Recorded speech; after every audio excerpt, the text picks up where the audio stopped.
the audience I saw in mine were essentially people like myself who are not from this country, who are immigrants, right? Immigrants to this country who come from a culture that's different from out of here, and really wanting them to feel invited to the world of wine and wanting them to feel seen in the world of wine. And I wanted to do that via their cuisines because food is such an important part of our cultures.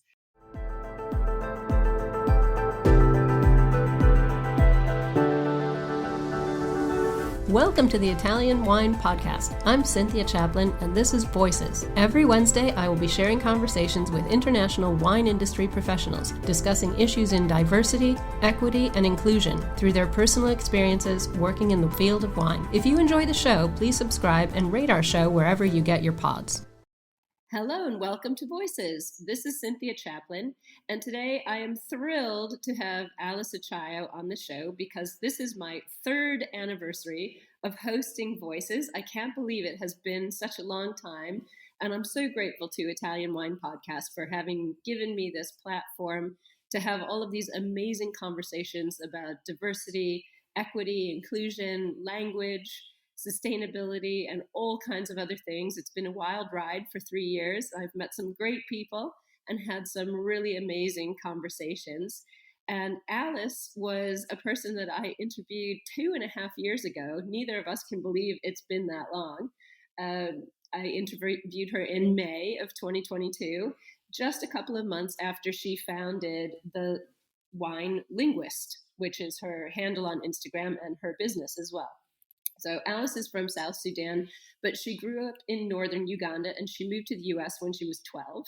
So since the time of our first interview, she was named a Wine Enthusiast Future 40 Tastemaker in 2023.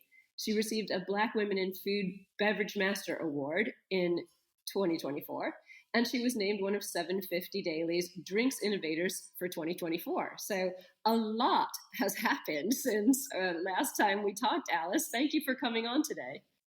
Of course. Thanks for having me. Yeah, a lot has happened, and I don't know when, and how it all happened because time seems to be just flying. Well, it's fantastic. You've grown the Wine Linguist from nothing. I mean, when I first met you, it was just starting, and now it's this huge, amazing, powerful force for good. You've got almost 3,000 followers on Instagram now, and you've been a speaker at all kinds of events across the US, and you're shedding amazing light on how important it is that we change our wine language. So tell me how you're doing. You're out in Oregon now. So did you imagine all this would happen in such a short time? No, I did not, and to be honest with you, it's not even. I know that the work I've set out to do is so big. That it's a big vision, and so to be honest, I this is not even close to anything that I've set out to do, so I don't actually look at it and see that we've done a lot, which is, I know I should probably do a little hindsight and just to check and be like, look at how far you've come. But because I know of how big the work is, I feel like I haven't even really begun. But I appreciate. Well, that's why we're here today because you are way too humble, girl. You are doing amazing, amazing things. So, when you started the Wine Linguist, your goal, not a tiny goal, actually, quite a big goal, was to highlight global cuisines, innovate approaches to discussing wine, increase accessibility and relatability to diverse drinkers, raise awareness around the world of winemakers and farmers. So, as you said, you set off to do a gigantic thing. How do you feel you're going? It's a moment for me to reflect on the past few years. So I'm going to make you reflect too, so that I'm not all by myself. Has the mission stayed the same, or has it evolved? How do you feel it's going? Yeah, it's really amazing. All those things you've mentioned actually will seem like they're separate things, but when in fact they're all connected. So an example is when I host my wine and dinner events, which usually is a collaboration between me, and a chef. And really, the goal is to work with cooks and chefs from cuisines from around the world, or so the global south. When we host those dinners together, all of those components that you just mentioned of my work come into play, right? And so curating the wines from producers that are doing incredible things in their own right, whether they're usually smaller producers, but really are out there, whether producing wines from incredible varietals that no one's thought of. So here, for example, in Willamette Valley, we tend to think of Pinot Noir, and maybe Chardonnay comes second. But there are other varietals that are doing really well here. And so I found those producers that are doing that. And they have incredible stories that I want to share. And so I look at the menu, speak with the cook and or chef about the menu, and I curate the wine list for that. And what I'm looking for are producers whose stories are worth sharing. And not to say that I'm some sort of judge here, but I am drawn to people whose stories are genuine and whose wines are genuine. And so I'm very excited to share those, and I want other people to be able to know them more. So look at the menu, and then I've been able to meet winemakers here little by little, in the short amount of time that I have in my days. And when I taste wine, I can usually remember the palate, and because I associate pairing with each wine. And so I then will curate this wine. And my job during that dinner is to really be an ambassador for these producers, right? To tell their stories, whatever part of it that I think is really interesting and very exciting about these producers, told through my sort of storytelling style, I suppose. And so I'm presenting to usually, right, a guest list that's quite diverse. They've come to not only experience this cuisine that maybe they're new to, or that they already love, or they've been to the country of that where that cuisine's coming from, and they're really excited to see it here in the U.S. So you have a table full of really true foodies, and I hate using that word because I think it's just lost meaning over time. But these are real foodies who are very excited about not only experiencing another cuisine, but they love the authenticity of a culture's cuisine, and so they're here. And so this fits really well because you've got this authentic cuisine, you've got these incredible wines, authentic wines made by producers whose stories are really exciting to share. And so I'm there to really combine the two together, right? So we're learning about producers from a wine region doing awesome things, and they're making these wines that I think everyone should have in their hands. And we are pairing it with a cuisine from the global south that has its own story that is worth sharing and everyone should have on their plates, right? So I become the facilitator, really a storyteller of these kind of intersections. I'm so proud of you, and I'm so happy for everything that you're doing. I hope you feel immensely proud of yourself, because you've really become so focused just in the 2.5 years, since the last time we talked. And you've got a real vision for how you're going to accomplish all the things that you set out for. So pairing wines with different cultures' food is something that I do all the time.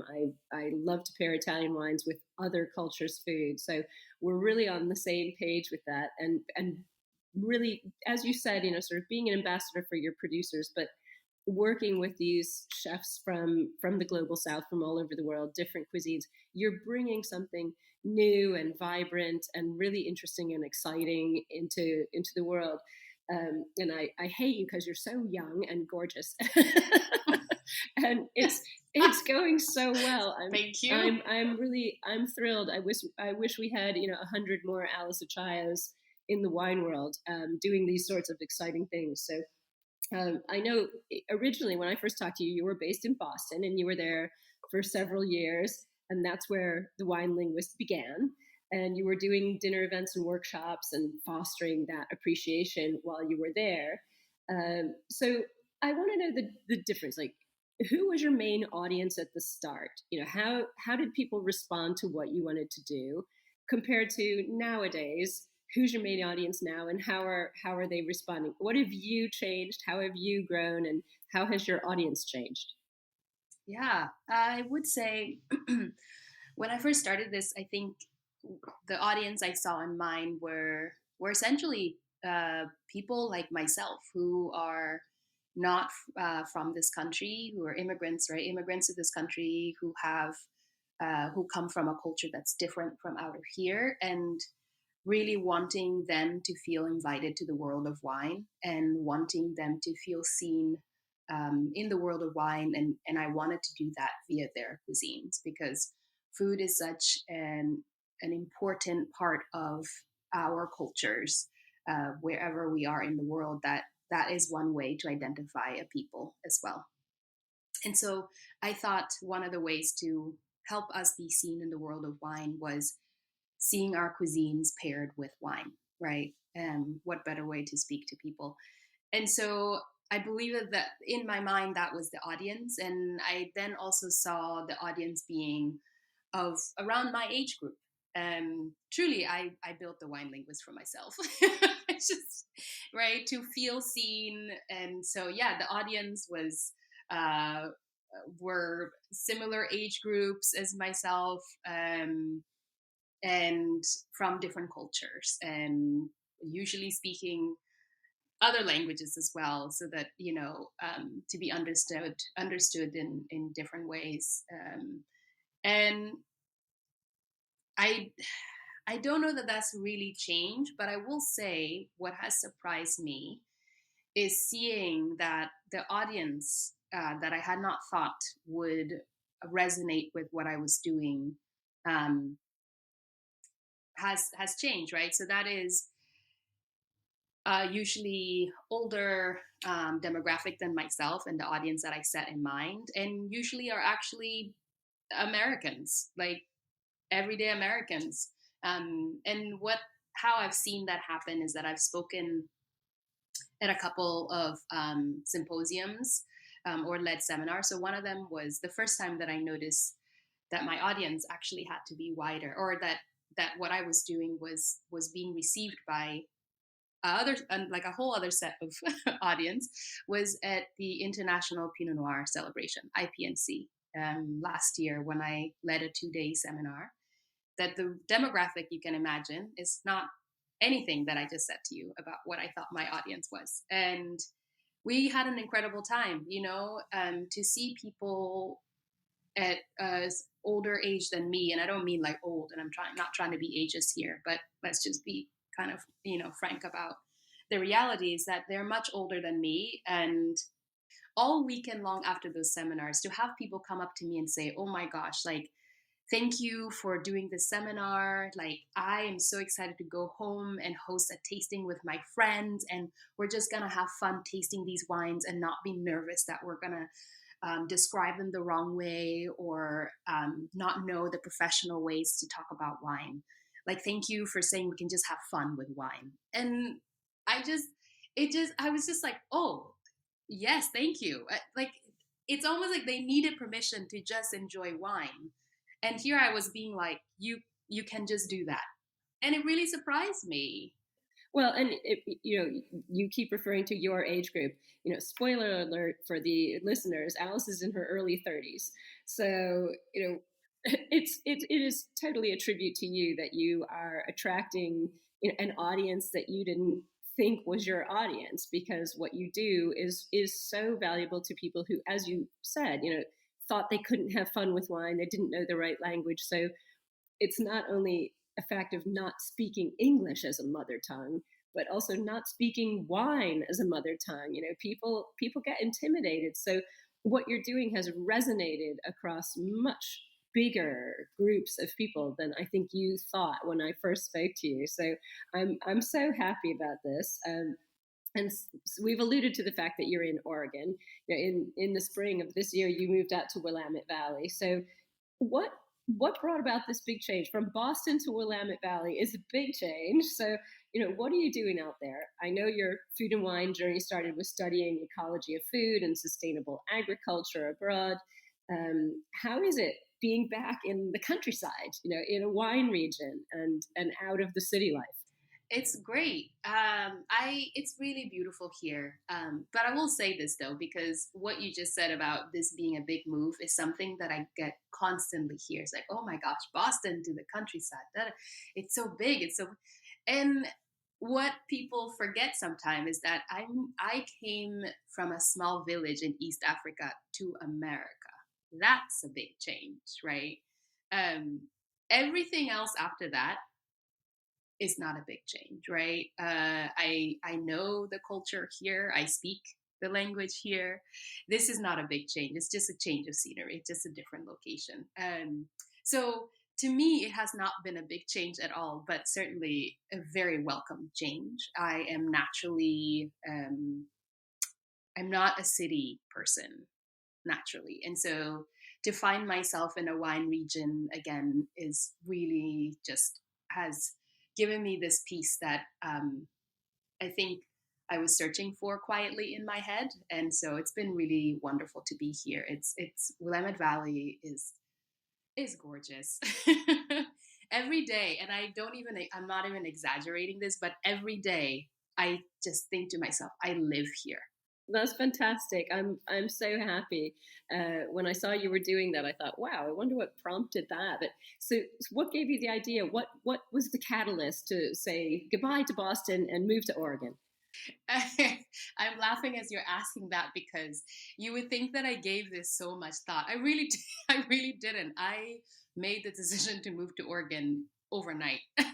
I was here in February speaking at the Oregon Wine Symposium.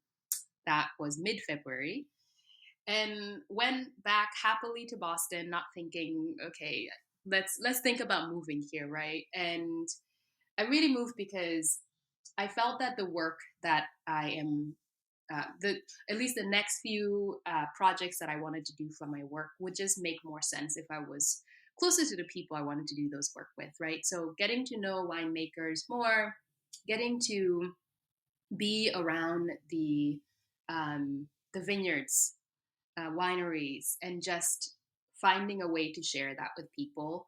Well, it makes sense when you're in a wine region, and I certainly could not do that from Boston. And the idea of flying back and forth just didn't make sense. And so I just thought, well, I've been here before.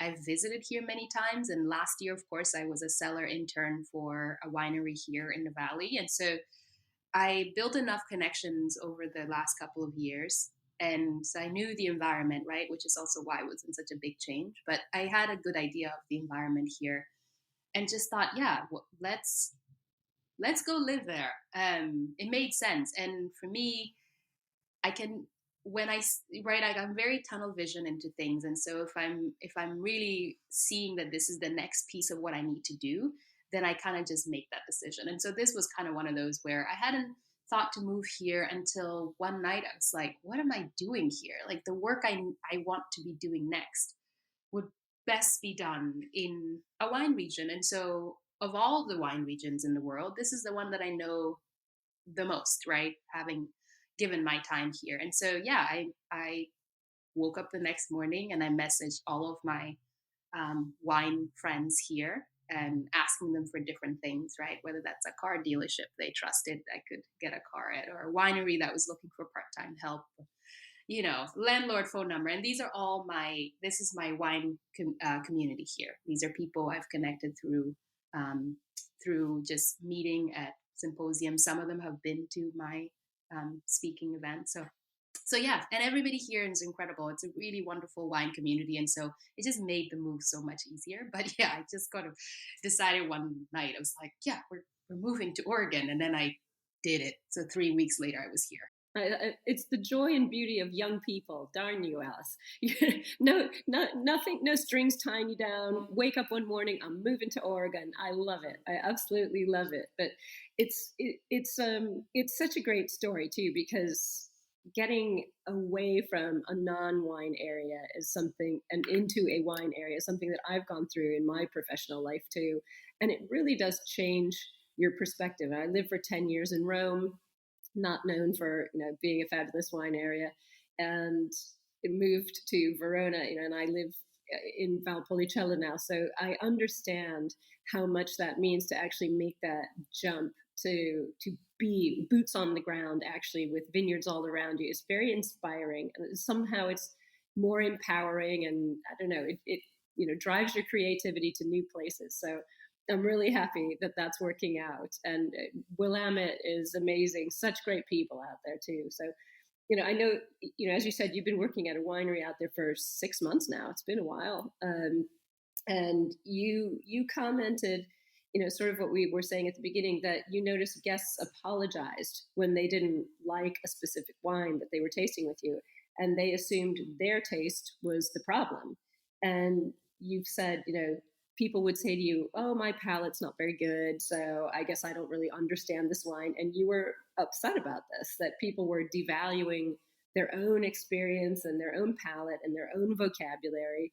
So, how are you combating this problem? I think anybody in wine has seen this happen, where you're with someone, they taste wine and they blame themselves for not, quote unquote, getting it. So, what are you doing to help build people up and bring the fun and the love back into wine tasting? Yeah, I think you've said it quite right, which is it is upsetting, because I think part of the reason why I'm in this industry and working with wine is really the people and experience part of things. And so to see them come to a tasting room, for example, and just feel like their palate don't matter, and when really it's just about telling them, like, you the most important thing that you need to know is whether you like a wine or not. Let's start there, right? And so what I've been doing is yes, I work at a tasting room now, which has been really incredible. I sometimes think like, oh my gosh, I have so little time to split between working for someone else and then, of course, like continuing to build my company.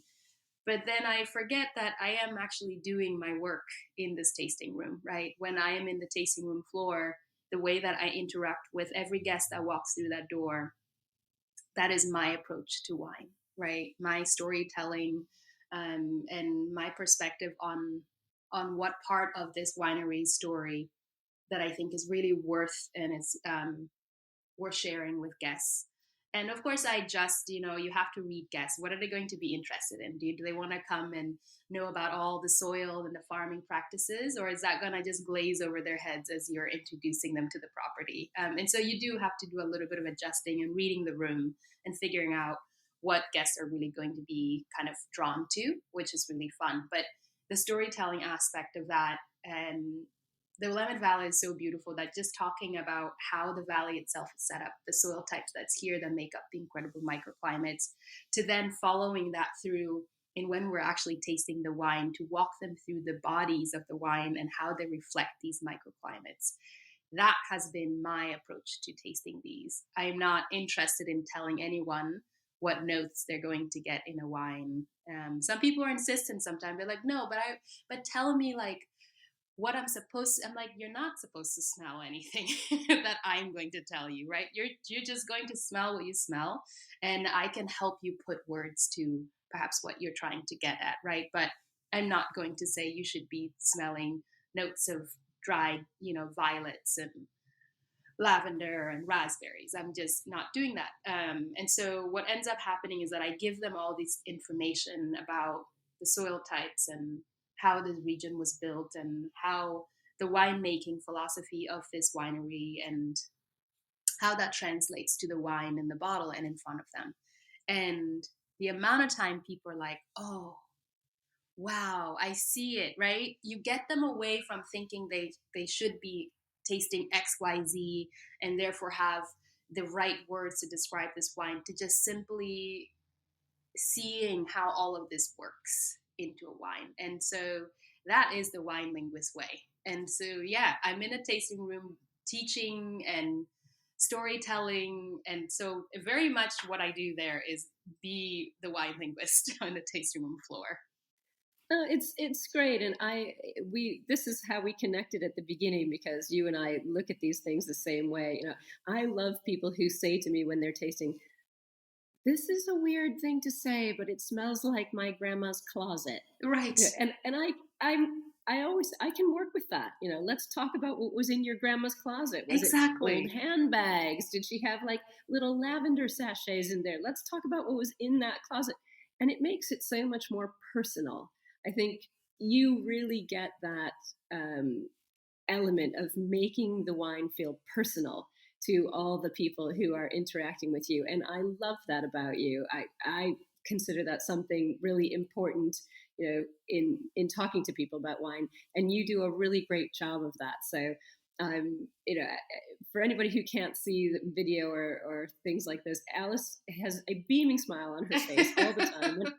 Whenever she talks about helping people and teaching people and sharing not only wine and food, but actually a part of yourself with people. You're everything that epitomizes, as you said, you called all your Willamette friends and got a lot of help.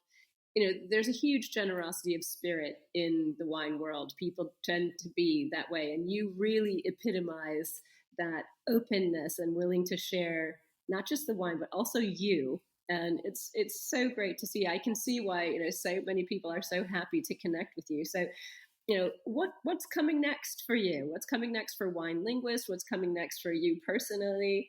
You've said that you're committed to amplifying the cuisines of the global South, as we were talking about, and looking at innovative approaches to discussing wine in different ways. How are you planning to get, as you said, this huge amount of very, very important work done? I think it's much bigger than you thought it was when you started. You kind of opened the proverbial can of worms. So what's coming up next for you? What's coming up next for Wine Linguist? What are you up to? So yeah, I mean, it's funny. The work has always been big. So I'm just really unrealistic about it. In the sense that I'm delusional about this grand vision I have, right? And I like that. I like that I'm delusional about it. But I've always known that the work I wanted to accomplish is massive, and that's really exciting to me. But they're, as I mentioned earlier, they're not separate things. They're really all wrapped in one. So the cuisine feeding into being connected with producers, and then feeding into storytelling about these producers, whether that's their winemaking style, their farming philosophy, how they view their role as land stewards, where they are at. All of those things really just feed into each other, at least the way that I view it. So I don't see them as separate pieces. And so the work really just continues. The vision has not changed. I think, if anything, it's just become a little bit clearer. I think before it was a little bit broader. And now I've honed in on these aspects that I want to continue with. So yes, they're remaining that big, but to me, it's all one and the same. So when I do one part, it feeds into the other part and continues to grow. So yeah, for us is to continue on this big mission that we started out. I started out with, and so yeah, the goal for next year is to collaborate with more chefs. I want to do these dinners more regularly, and have interviews with chefs, because they are also storytellers, and I am a sucker for stories. And so getting to sit down with them and hear the stories of their cuisines, and whether that's in discussing the menu that we that they've put together. There's always stories there, and so having those interaction more, the goal for 2025 is to certainly be able to collaborate with other chefs. So I would love to have chefs reach out to me, and I'd love to work with them. And in terms of the storytelling on the wine side of things, right, the goal is also to have interviews with winemakers. I really have always wanted to sort of open the door into the world of wine for everyday people, so that no one felt like, oh, there's wine on the shelf or on a restaurant menu, but we don't know anything past that. And I think that the industry is at a pivotal moment now, in realizing that people want more than just this marketing thing we're doing. They want to know the who, how, when, and where of wine, and that has always been sort of the foundation of how I've wanted to do this as well. Is like we have to let people in, and we have to be genuine about what we're doing and wanting to share with them. And so, yeah, for me to do interviews with winemakers and farmers here while I'm here in the valley is a way to let people in on what the Oregon wine scene is like. And I think that again, that feeds right into the wine linguist, right? So yeah, just sort of blowing the door wide open, letting people in and let them have more meaningful engagement with wine by getting to know that, wine is made by people and that wine comes from agriculture. And so it just wraps into something much more meaningful and beautiful when we're not considering wine as just this bottled up luxury good, right? That they're actually a whole other world that exists before it's in a bottle, and it's worth knowing that side of things. For sure, and I like your holistic approach to it because wine and food and cuisines have always gone hand in hand, and that storytelling aspect, that's what we do when we sit down at a table with friends and family, is we tell our stories and we talk about the food and the wine. So it's that lovely holistic element of how you envision what you're going to be doing in the future is something I'm really on board with. So before I let you go, let me just ask you quickly, you were talking about the Oregon wine scene, things like that. How do you see sort of the younger consumers, people who are new to wine, coming into the wine scene? Are they drinking wine? Because we know the numbers of young people drinking wine are going down. What's happening with the no alcohol scene? Give me your take on new young consumers and the whole situation that we're facing, basically. Are you sure you want to do this quickly? This is a whole other podcast. I know you have 3 minutes to tell me. And I have thoughts, but no.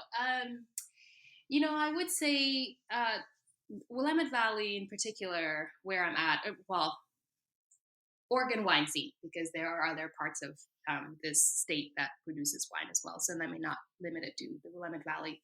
It's still relatively unknown here. And so I feel like we're starting to see more people come to the valley, which is going to be, right, the first point of contact when they learn about wine being made in Oregon. It's the Willamette Valley. So that's, let's get them here.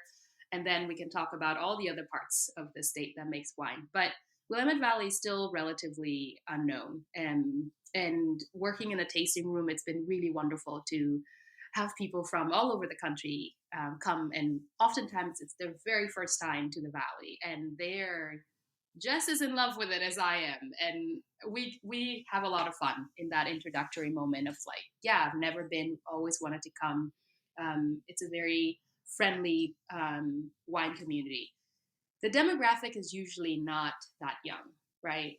So I think for a number of reasons, I can understand why you need to have discretionary spending to be able to travel, period, but to also then travel to a wine region, right? And I think that's always going to be a little bit of a barrier for younger generation, but I don't think that it should be something that hinders them, right? Save up there so that your next trip somewhere is to a wine region, and it's really quite beautiful here. But yeah, the demographic is still not as young as what I think the industry needs to reflect, and so we've got some work to do. But I think, and it's very welcoming. I think if younger generation or younger people could make their way here, they would see that this is a really awesome wine region. It's a very welcoming wine region, and it's beautiful. You can go to the beach here. You can go hiking. You can go, obviously, wine tasting. There's great food here as well, and that's getting better. And Portland is not far away. So you kind of have a lot all happening very close by. And so it's just a matter of having people know more about the Willamette Valley and then encouraging younger people to make it one of their trips that they do, whether that's for the year or how often they travel.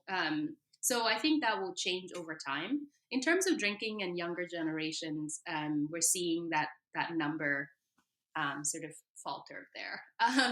I think that's a We are everywhere. It's a concern for everyone in the wine business. We're all trying to figure out what to do. well, I mean, I feel like this is something that I have noticed a long time ago. This was part of the reason why I started what I started, the wine linguist, right? Which was that we needed to reach out to a broader audience. We cannot keep marketing to the same audience, right? So now it's, yeah, we need to market to younger demographic. Okay, within that younger demographic, what are the cultural differences here? Who are we actually talking to? Because if we're just thinking younger demographic and then we're just thinking like young Americans, then we're not expanding the market, right? We're still just kind of marketing to the same people that we were of older generation that now just substitute in newer generation, and that's not really a difference. We need to reach out to diverse demographic, and so I always say generationally as well as culturally. We need to reach out to them generationally and culturally. So it's a lot of work to do, but I also think that we're overthinking it a little bit. I think that the way that we used to sell wine to people is not working now, and it's really hard for us to figure out how to do it. When I really think I tend to simplify things because I see it in my head as a simple solution of like, let's find different ways to engage with younger demographic. And so if the no alcohol or low alcohol is sort of where we're at, we have to question ourselves and like, why are they choosing this? And how can we find ways not to say, oh, well, that's a terrible idea, how dare you?